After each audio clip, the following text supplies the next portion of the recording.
खुशी ना रोकाता हमके हो तब से प्यार के जादू कइलू हो जब से खुशी ना रोकाता हमके हो तब से देख के गलिया पति जहिया से ले गइलू दिले जाने तोहिए से बनावे नीरी जहिया से ले गइलू दिले जाने तोहिए से बनावे नीरी जहिया से ले गइलू डीजे मनीष रक्सौल तोहिए से बनावे नीरी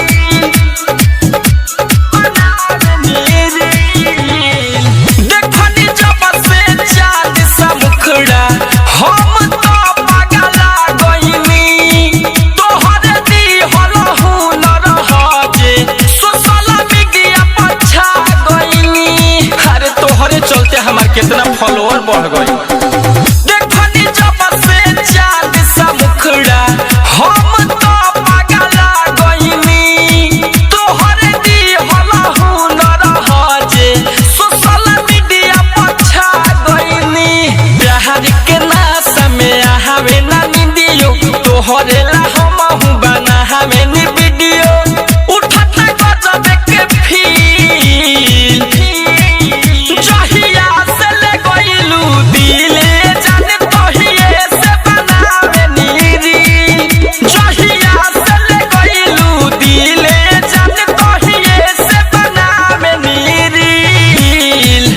जहिया से ले गइलू डीजे मनीष रक्सौल तोहिए से बनावे नीरी